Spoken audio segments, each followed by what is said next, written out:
Saya masih ingat jelas pada tahun 1987 ada berita yang begitu fenomenal tentang keberanian seorang dokter dalam melakukan operasi bayi kembar siam. Mungkin di antara teman-teman ada juga yang masih ingat atau pernah mendengar tentang peristiwa ini. Operasi bayi kembar siam atau kembar dempet ini mendapatkan banyak sorotan karena merupakan operasi pemisahan bayi kembar siam pertama di Indonesia yang dilakukan oleh juga dokter-dokter Indonesia. Nah, dokter yang memimpin tim operasi adalah Dr. Patmo Sancoyo. Bayi kembar siam yang menjalani operasi pemisahan namanya Yuliana dan Yuliani yang lahir dalam kondisi kranopagus, yaitu kepala kedua bayi itu dempet pada bagian atas.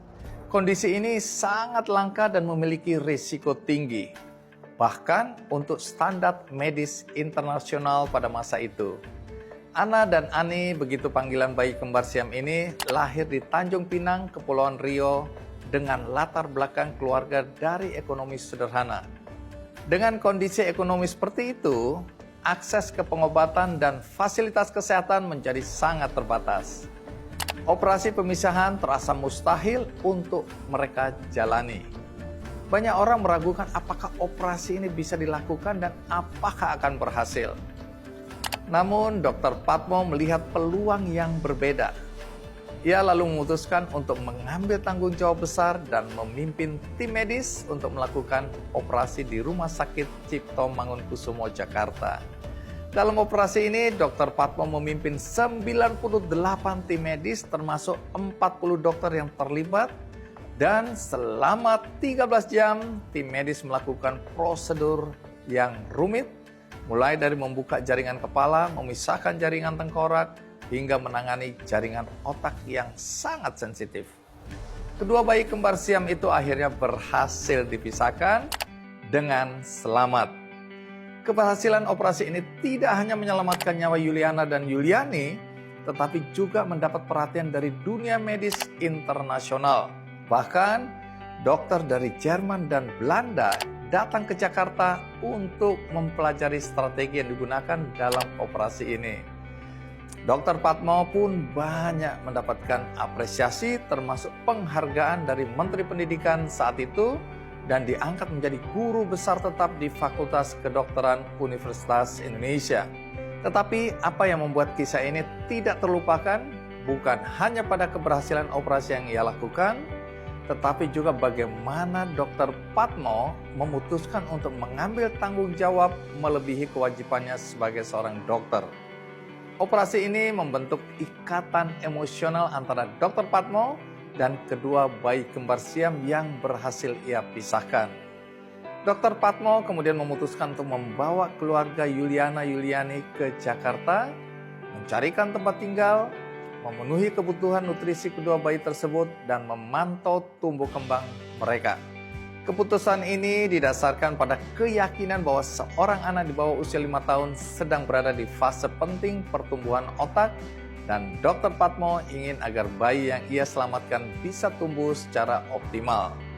Tidak sampai di situ, setelah keluarga Ana dan Ani kembali ke kampung halaman mereka, Dr. Patmo tetap memberikan dukungan untuk pendidikan hingga mereka lulus dari perguruan tinggi.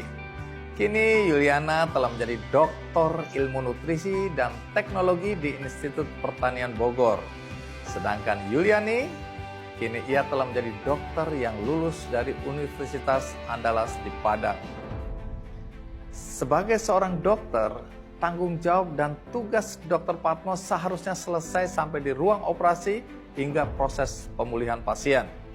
Tetapi apa yang dilakukan Dr. Patmo melampaui tanggung jawabnya sebagai seorang dokter. Ia memilih untuk terlibat lebih jauh dengan terus membantu dan mendukung pertumbuhan Ana dan Ani.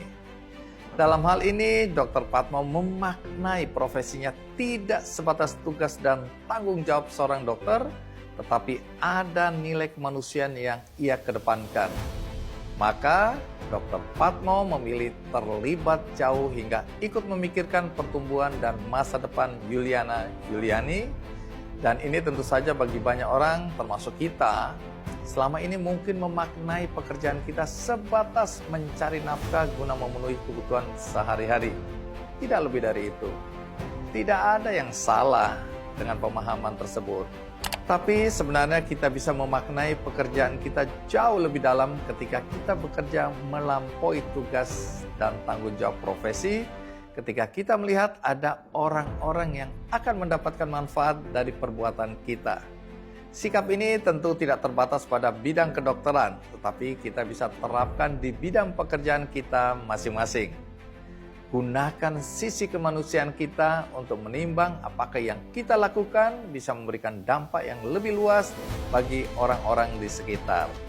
Ketika kita melibatkan hati dalam pekerjaan kita, tidak hanya menjadi profesional yang kompeten, tetapi kita juga bisa menjadi pribadi yang memberikan kontribusi pada kemanusiaan.